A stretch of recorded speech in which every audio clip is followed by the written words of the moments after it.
versi laptop ke atas itu akan mengambil 4 kolom khusus di bagian service. Kemudian ketika masuk di tablet, bagian service ini akan mengambil 2 kolom. Ketika masuk di smartphone, ini harusnya menjadi 1 kolom.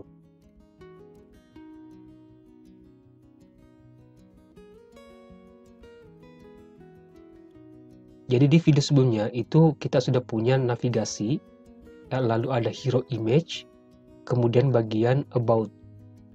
Nah, selanjutnya untuk video keempat ini kita akan membuat bagian service. Di Visual Studio Code-nya, di sini saya ulang kembali ya, bahwa di bagian take main ini, di sini kita akan menempatkan beberapa bagian. Yang pertama ada bagian about, lalu bagian service, kemudian ada katalog, portfolio, lalu ada kontak. Ya, semua bagian ini kita tempatkan di bagian take main. Dan setiap bagian itu akan kita bungkus dengan tag section dengan ID yang terkait dengan bagian tersebut. Nah, selanjutnya di bawahnya di sini, setelah tag penutup section dari section ID about, di sini, ini saya komentari, ini bagian service. Kemudian di sini, saya punya tag section dengan ID service.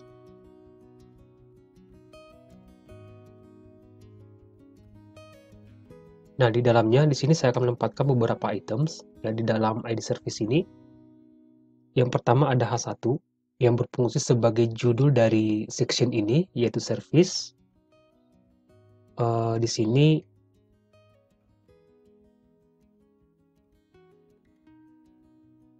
kemudian di bawahnya saya punya teks yang saya bungkus dengan tag P, paragraf. Saya isi dengan lorem. Coba di sini lorem 10.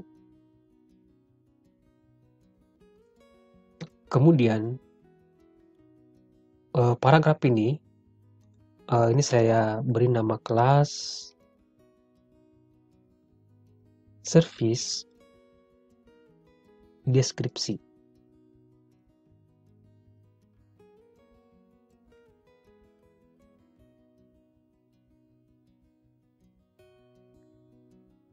Kemudian di bawahnya di sini saya punya kelas namanya service flex. Ya, jadi kelas ini nanti akan kita berikan properti flex ya. Nah, di dalamnya terdapat beberapa items. Di sini saya punya kelas namanya service items. Kemudian di dalam kelas items ini saya punya H3 untuk judul service atau jenis layanannya. Misalnya di sini quality.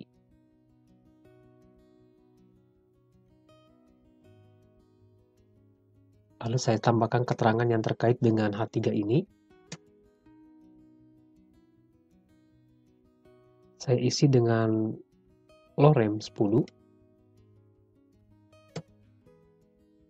Oke, sampai di sini kita lihat dulu hasilnya ya untuk bagian service ini. Ini saya refresh.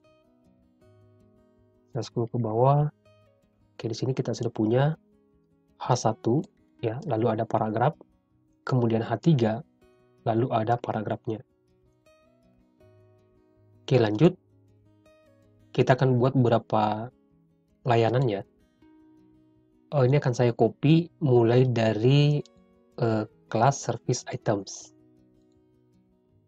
Ini saya blok mulai dari div kelas service items ya sampai tag penutup div dari kelas service items.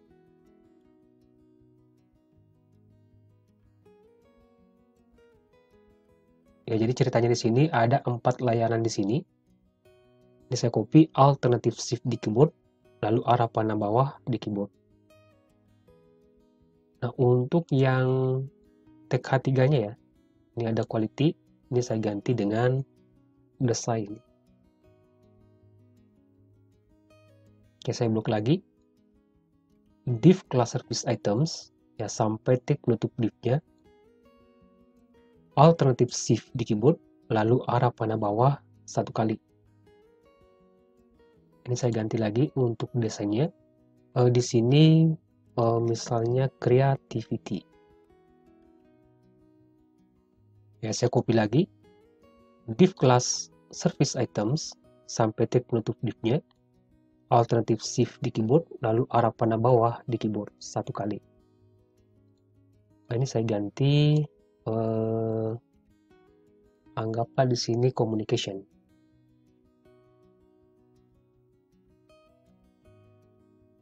Oke, sampai sini kita sudah punya 4 layanan ya.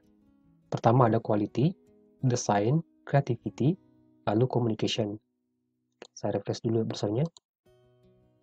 Nah, oke, selanjutnya kita akan berikan style untuk di bagian service. Kita mulai dari tag H1 ya. Ini kita lihat dulu file HTML-nya. Di sini ada H1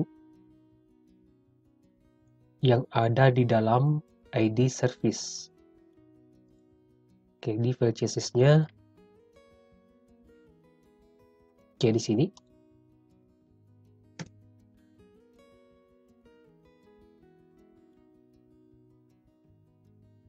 ID service H1.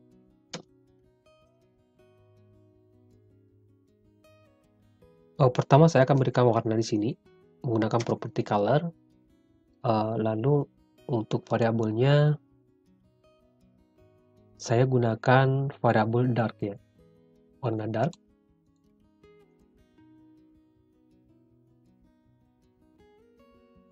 Oke, agar teks ini berada di tengah ya, ini saya gunakan property text align, nilainya center. Oke, sampai di sini kita lihat dulu hasilnya di browser. Untuk tag H1-nya ya, bisa refresh. Nah, selanjutnya kita akan berikan property margin top ya. Untuk margin topnya, ini kita samakan dengan bagian about ya. Ini margin top 80 pixel. Di sini margin top 80 pixel. Saya refresh. Nah,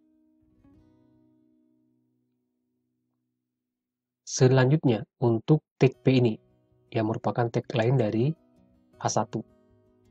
Kita akan berikan style CSS.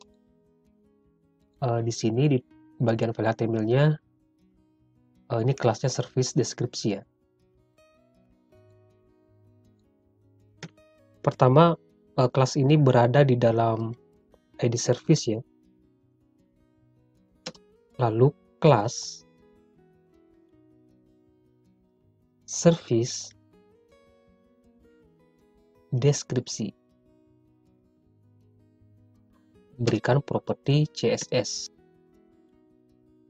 Terus yang kedua, warna dari teks ini saya gunakan warna dark. Jadi teman-teman bebas ini menggunakan warna apapun ya. Ini opsional. Oke, sampai di sini saya lihat dulu hasilnya di browser, saya refresh untuk tag P ini ya. Nah,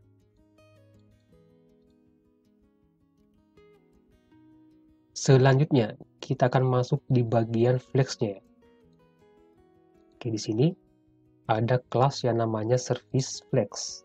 Kita akan berikan properti flex ya, agar semua items ya yang ada di dalam kelas service flex ini ya itu berjejeran ke samping. Oke, di sini kita kembali ke Visual Studio Code-nya, service flex ya. Oke, di sini kelas service flex ya, berikan properti CSS. Oke, pertama di sini saya akan tentukan lebarnya dulu ya, menggunakan properti width. Ini 100%. Ya, 100% dari elemen pembungkusnya ya. Elemen pembungkusnya di sini itu main ya, dengan lebar 80%. Nah, kemudian di sini display flex ya, supaya ini berjiran ke samping ya. Ini saya refresh. Nah,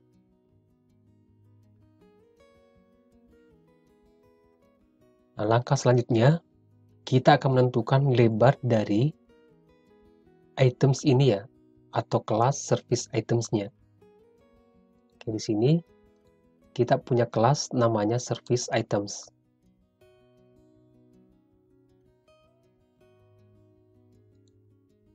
Oke, di sini kelas service items.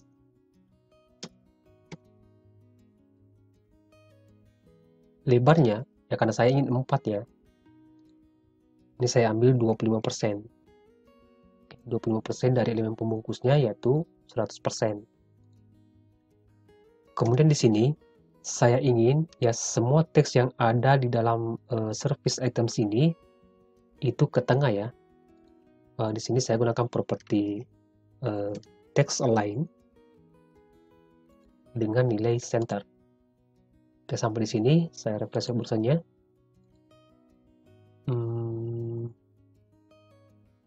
Coba kita cek lagi, tidak ada perubahan. Service ya, kurang S ya, ini ada typo di sini. Service. Oke, saya refresh kembali. Nah, selanjutnya di sini saya akan berikan properti padding. Padding atas dan bawah 20 pixel, kiri kanan 10 pixel. Kembali ke web browser, saya refresh.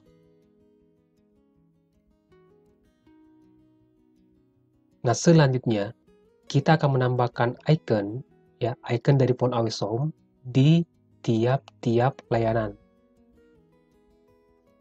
Kembali ke Visual Studio Code-nya. Index.html di sini di atas tag H3 ya. Untuk bagian quality ya, kita akan mulai dari bagian quality terlebih dahulu. Kita akan tambahkan icon font Awesome di sini. Tag I. Kemudian di sini kita berikan kelas untuk font Awesome ya. Font Awesome Solid. Nama kelasnya adalah coba kita tambahkan untuk yang bintang ya, icon start. If A start. Oke, sampai di sini kita cek dulu hasilnya ya. Kita pastikan icon ini sudah muncul di atas quality. Ini saya refresh. Ya, sudah ada. Ya, tinggal kita tambahkan ukurannya. Nah, di sini di font Awesome sudah menyediakan kelas untuk mengubah ukuran dari icon menggunakan kelas FA ya, lalu 3 kali. 3 kali, 4 kali, 5 kali. Ini 3 kali sudah cukup, saya refresh. Nah, di setiap bagian ya, kita pindah ke bagian desain. Di sini I kelas untuk icon desain ini di sini ada font Awesome Solid. Coba kita gunakan icon pen ya.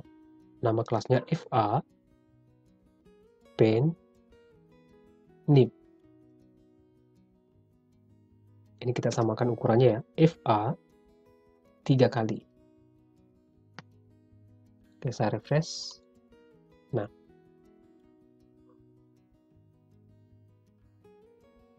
Lanjut di bagian creativity. Oke, di sini saya enter 1 kali. Tik I kembali.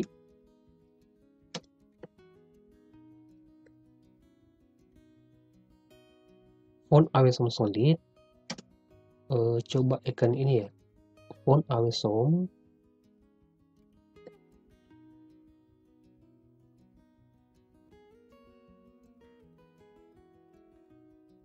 Coba icon ini ya. Refresh versionnya.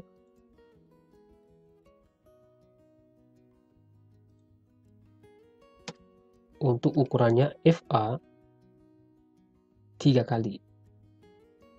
Ya, atau jika teman-teman ingin menggunakan lebih besar lagi, ya 5 kali, ya silakan. Bisa refresh. Cuma ini terlalu besar ya. 3 kali.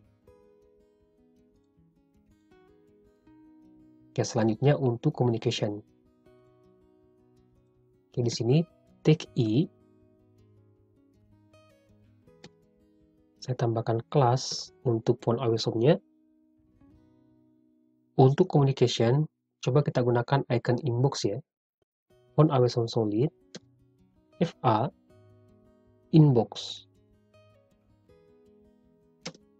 FA 3 kali. Kembali ke browser, bisa refresh lagi. Nah, selanjutnya kita akan berikan sentuhan CSS sedikit ya untuk font Awesome ini.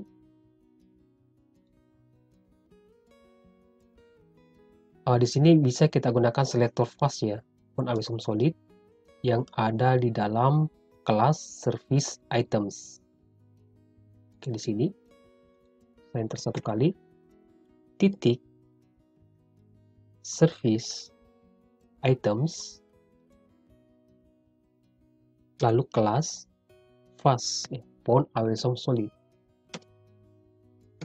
Dan akan saya lakukan di sini yaitu memberikan warna untuk font Awesome-nya menggunakan property color, font, ya coba peach,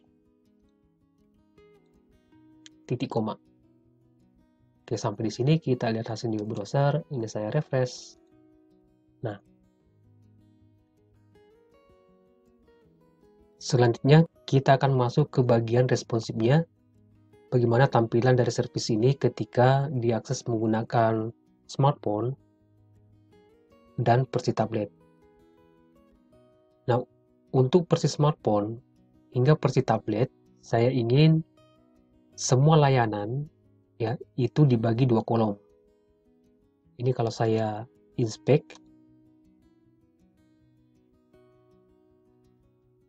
saya kecilkan, ya ini fix ya, menggunakan 4 kolom. Nah, saya ingin ketika di smartphone atau ketika di maksimum ya, ukuran layar 768 pixel, bagian layanan menggunakan 2 kolom, ya bukan 4 kolom seperti ini. Ya, nanti 4 kolom ketika ukuran layar di atas 768. Nah, di sini kita sudah punya CSS media query-nya untuk versi tablet ya di maksimum lebar 768. Sekali lagi ini bisa 0 ya, 0 sampai 768 pixel. Kita scroll ke bawah. Ini bagian about. Di bawahnya di sini saya komentari. Ini bagian service all fitur.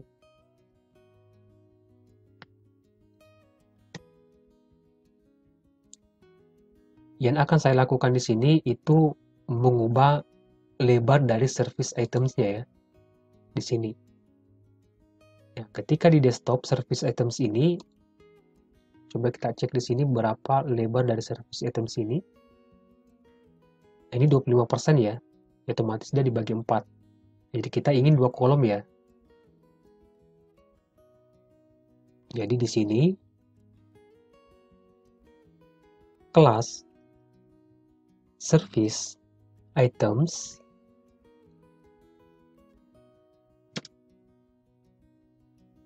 lebarnya ketika di ukuran layar ya maksimum di 768 pixel, maka lebar semua items itu 50%. Oke, sampai di sini kita lihat hasil di web browser. Saya refresh. Sekarang saya kecilkan ya. Di maksimum 768 pixel. Tadi saya ubah di sini 768, saya enter. Kita cek di bagian service. Ini masih 4 kolom ya. Ya kenapa dia masih 4 kolom?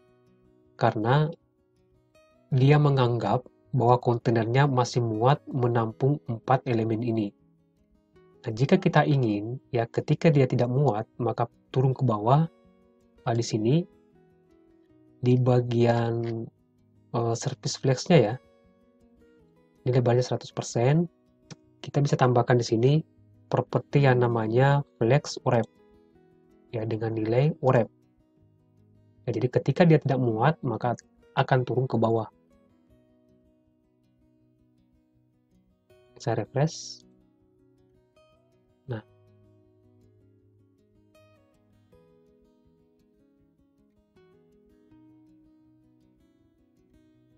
selain flash wrap,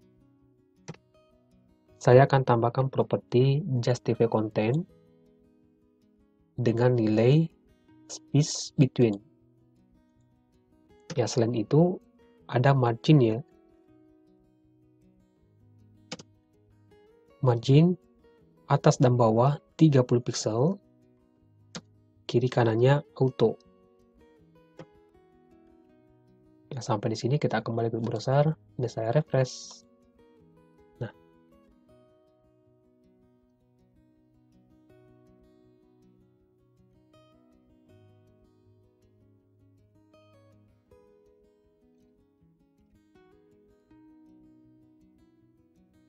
atau ini saya uji menggunakan extension dari Chrome ya, Mobile Simulator. Ini.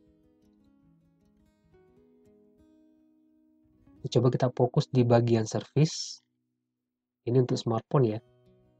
Ketika di smartphone, maka tampilan dari service ini itu 2 kolom ya. Ketika di tablet, nah ini masih 2 kolom harusnya. Nah,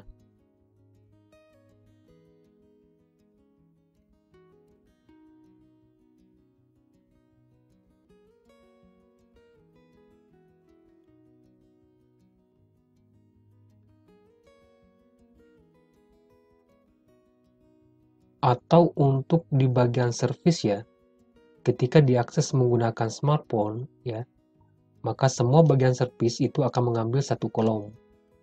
Jadi nanti 2 kolom ketika di versi tablet. Atau di ukuran layar ya maksimum 768 pixel.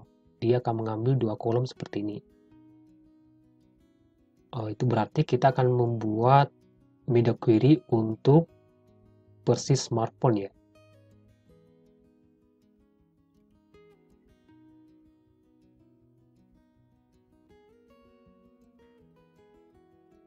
Ini versi tablet.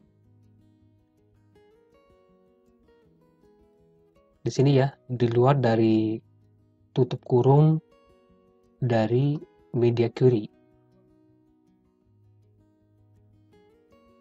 Sini saya komentari untuk versi smartphone.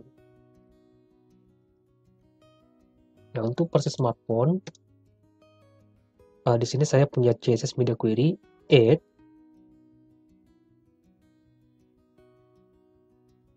Ini di maksimum coba 481. Ya, jadi ketika di ukuran layar maksimum lebarnya 481 pixel, maka jalankan semua properti CSS yang ada di dalam tanda kurung ini. Yang pertama di sini saya komentari untuk service. Yang akan terjadi di sini itu kelas service items-nya ya. Service items. Ya tadi di layar 768 itu dibagi dua ya, dengan lebar 50%. Nah sekarang di maksimum lebar 481 pixel, Surface S6 ini itu lebarnya 100%. Oke, sampai di sini. Ini saya refresh.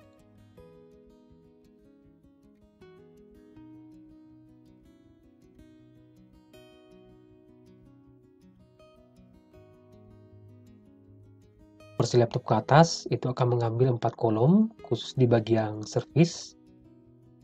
Kemudian ketika masuk di tablet, bagian service ini akan mengambil 2 kolom. Ketika masuk di smartphone, ini harusnya menjadi 1 kolom.